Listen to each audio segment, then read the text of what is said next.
Hello everyone, this is Stephen Williams with thecreditrepairshop.com, and in today's video I'm going to talk about some stuff that I've been thinking about for the week, and then we're going to get into the credit repair process. And but first I want to do a shout out to Thomas and Ilian. Thomas was a client of mine from years ago, probably more than at least 5 to 6 years ago. And at that time, he had came to me and he said he and his dad wanted to start a nightclub, but they needed to get a loan, and he also had a carpet cleaning business or office cleaning business, but he wanted to start a nightclub, and he had to get his credit repaired because, number one, not always, but some of the times, anything in your records that you have can screw up a business opportunity. Because if you're looking at getting investors, uh, even though they're not looking at your credit to see about a loan like a bank, but investors can kind of see how you're handling your money. And so we had to repair his credit. It took some time to do it.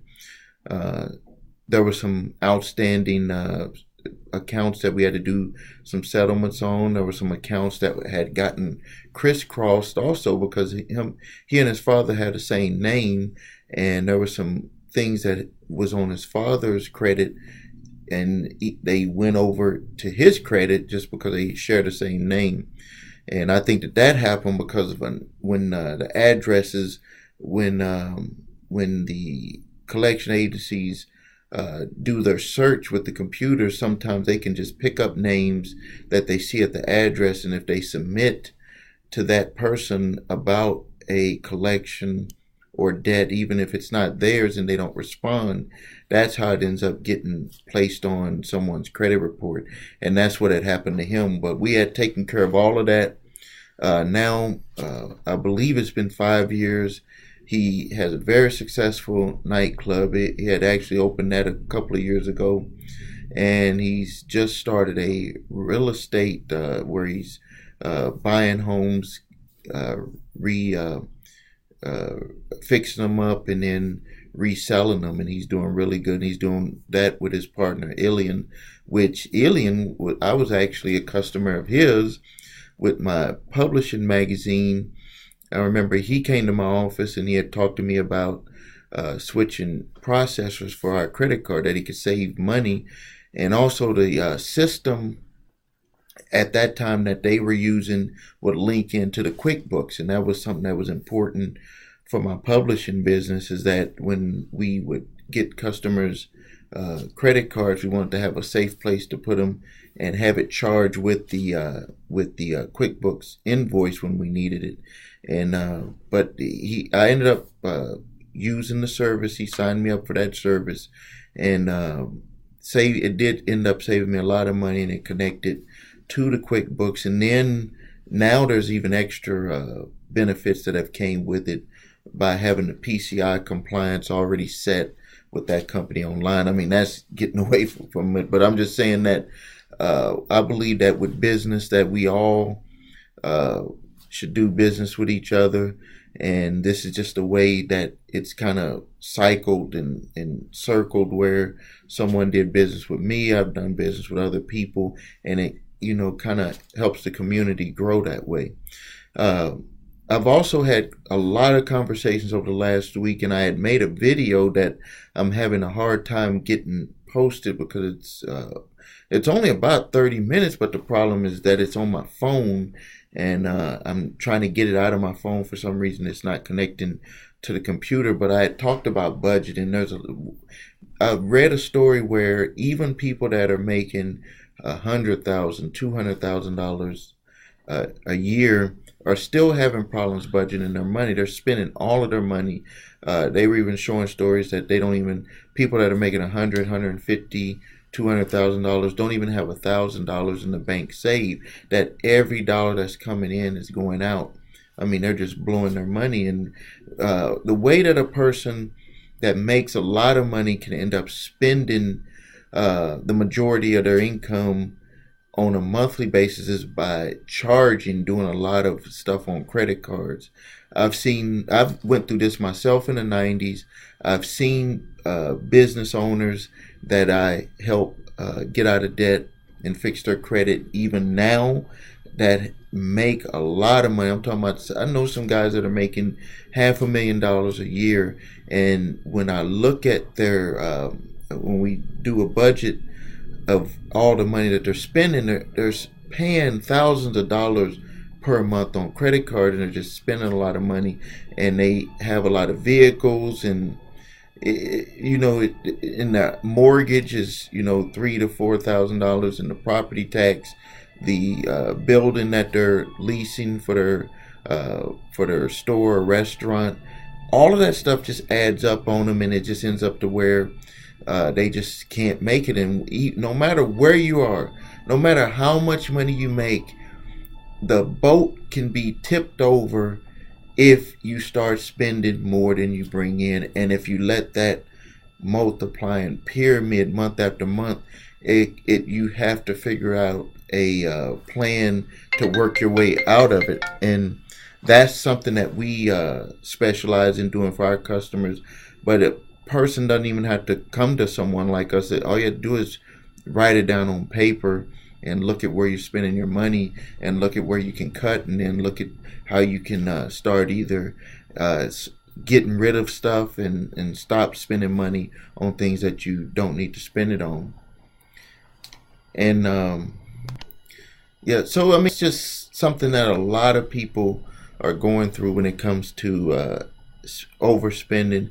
And I even talk about this with my employees, where I've got some employees that are making a lot of money. I mean, everybody always wants to make more, but I think, at least from when I was in my 20s and 30s, if I was able to make $1,200 to $2,000 per week, that I would consider a lot of money. And I have employees that are making that kind of money, and I always talk with the ones that seem to not be managing their money too well, and I tell them that no matter what amount of money you're making, that if you don't put together a budget, and if you don't put together a plan to save money, you need to put together a plan to pay your bills, need to put together a plan to have fun and get things, because that's why we work.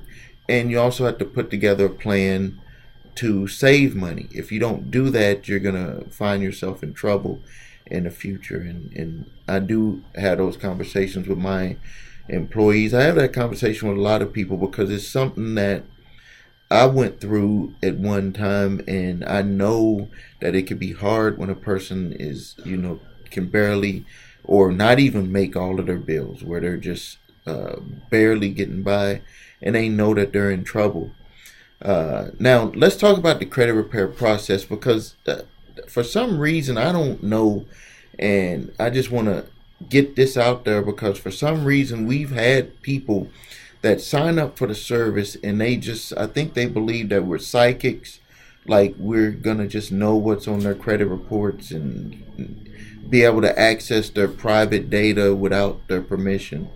And it is not something that we can do, not something that any company can do. When you sign up for our service, we're going to need to get copies of all three of your credit reports. We're going to need to review those with you to know exactly the situation for each negative item that's appearing on your report, and even for positive items, just to make sure that everything is showing properly. And the way that we do it is we use a company, and the link is below here, where you're able to get the credit reports, all three with the scores, and they even offer some extras on that, but it links right into our software, and we're able to do the review with you and start right away on working on those items. Also, you have to prove your ID. The credit reporting agencies don't allow people to just say that there's someone to do anything on their credit. They want to have some type of ID, just in case it was ID theft or something that wasn't authorized to be looked at on a person's credit report. Um, and so that's the process in short.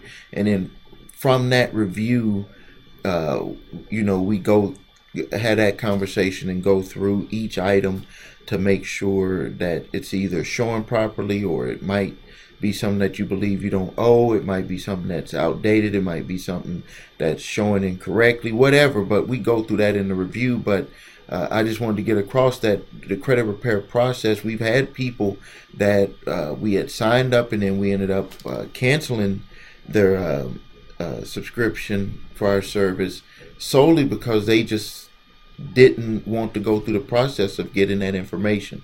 You got to go through that process regardless with any company that you go with, or you're really falling into a trap to get ripped off. The next thing, and I want to start with this, is that get rid of negative people. I've been talking about this in all of my videos lately, is that if you are going to build yourself success, the first place you have to start is the people that are around you. You have to get rid of the negative people.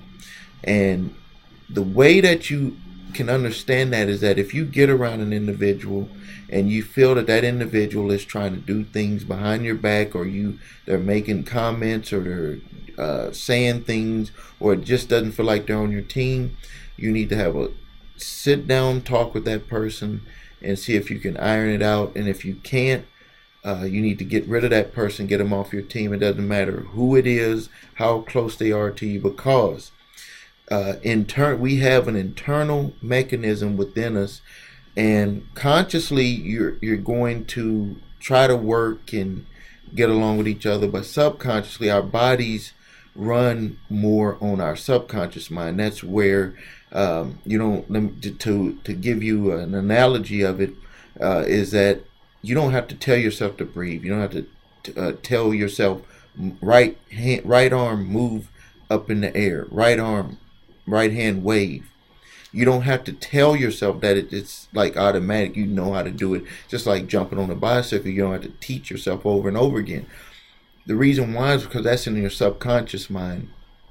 And if you're around people that are negative, consciously you're going to work hard to try to get along, work hard to try to make things work. But subconsciously, they're going to make you feel inferior, or they're going to make you feel like you're not at rest. They're going to make you feel like things are not getting done. Like you're going to have a high alert every time you get around that individual. And that's just not a good way to move forward, because why would you spend your time with people that don't deserve your attention, that are not on your side? Why would you waste any time with that person when there's millions of people on this planet that you can connect with and be able to move forward and build a team and become successful with people that want to be on your side, that want to see you become successful, and in return you want to see them become successful. I'm not saying that you run from the problems. You don't sit down and have conversations with people. Maybe there's something that the person is thinking where you're just not on the same page, or maybe they feel that you're treating them a certain way, and it could just be a big misunderstanding, and then you can get that cleaned up. I've had those situations before. So, but the lesson of it is that you cannot continue in a negative atmosphere. So if you're working for a company and it's in a negative atmosphere, you need to start planning to get out of that atmosphere. I'm not just saying that. This is something that happened to me. I joined the United States Army when I was 18 years old. In there was a total negative atmosphere. Well, I don't want to say total, because I did get a lot out of it, but there was a lot of people that were working against me in there, and I just felt that I was not going to be able to be successful in there. When I got out, the best job that I was able to find I got out when I was 20 years old, and the best job that I was able to find when I got out of the military at the age of 20 was a third shift security guard job at a local college. And no matter what job I did, it didn't matter. When I did bus dishes when I was 15 years old at this buffet place called Po Folks in Richardson, Texas, I was doing my best in there. When I was in the Army, I was doing my best. When I worked at Macy's, taking the candy and putting it on the stock, I was working my best. When I was 17 years old, when I joined the Army at 18, I did my best. I didn't want to go in there and be a slacker. And when I went and became a security guard, third shift security guard, when I got out of the military, I did my best in that job. And when I was doing my best in that job, there were people that were working against me. And I had told my wife that this was not going to cut it either, and that we were going to have to do something on our own. And at that time, we started our publishing business, and we did not go to college for running a publication. We didn't know nothing about graphic design, but I knew that I was not going to be able to deal with that type of situation my entire life. By the time, before I even turned 21, it only took us, we started the business, and or maybe by the time I turned 21, it was only took 8 months after that, from starting at that job. It took 8 months from starting my own business. 8 months later, I was able to quit that job, and I've never worked for anybody else after that. So since the age of 21, all the way to now, I'm 49 years old. I'll be turning 50 this year. I have not worked for anybody else but myself, and I've only brought people on my team that I felt was in my interest. And on accident, I didn't know what I was doing, but now I do it intentionally. But I was always the type of person that if the person was not on my team, even my wife, when I got with my wife, I made sure that we were on the same team. And so all the people that were around me, or I just got away from, even family members, I got away from if I didn't feel like they were on my team. But now I do it intentionally. And when I started doing it intentionally back in 2004 is when I really knew that, hey, you need to intentionally put people on your team and get rid of other people. And that's when a lot of stuff started changing in my business, and success level went up. And then when I had read the book, when I got this one here, Laws of Success, and it talked about the universal law of cosmic habit force. This is not even, a lot of people have not seen this in Napoleon Hill's book. This is the thick one. This is on page 1019. If you get the small one, that section is not in there, and it's not in there because a lot of people are not ready to even accept the teachings of that section. And so a lot of people have not even been exposed to that section. It was in the older editions, the big ones, but it's only where I've seen it was in this one right here, the Napoleon Hill Laws of Success. This one here is it says revised and updated, but it has his original information, and then they talk about they put it in have a commentary throughout it. But even if you skip the commentary, you can just read and see what he was talking about. And yes, things have changed, so I'm not going to say it's 100% the way that things are now, because that would be just ridiculous, because things have to change, and people have to change, and thoughts have to change. But the baseline of people that are around you, that has not changed. You got to have people that are on your side. So I hope that you got a lot out of this conversation, and I'm hoping that people can start sharing these videos, because a lot of people are under a lot of stress, and I think that they need to have someone that's been through it talk to them, and that's on the ground level. Because something else that I had learned a long time ago, is that if you've ever gotten educational information or advice from someone, and that individual has not really went through it, I've seen people that wrote books on how to stay married, and they've been divorced. And I've been married now. Me and my wife been married since we've been together since we were 20 years old. So 20 years old, and now 49 years old. So we've been together. But there's people that are writing books telling you and I how to stay married. So you have to be careful on who you get your information from, because if you get the information from someone that you believe is giving you correct information, and then when you try to put that information into action and it doesn't work, it's because there's holes in there. And I've talked about this in past videos, where if a person hasn't really went through what they're teaching you to go through, you are going to fall in these holes. And then when you ask them for solutions, the solutions that they give you are not going to get you anywhere. They're going to actually make your situation worse. And so you have to seek out people that have went through what you're going through. You have to seek out people that are really headed where you want to be, and learn from them, so you can know the pitfalls and the success path that you're going to need to take. So again, this is Stephen Williams with thecreditrepairshop.com, and I hope that you have a safe and happy weekend. Thank you.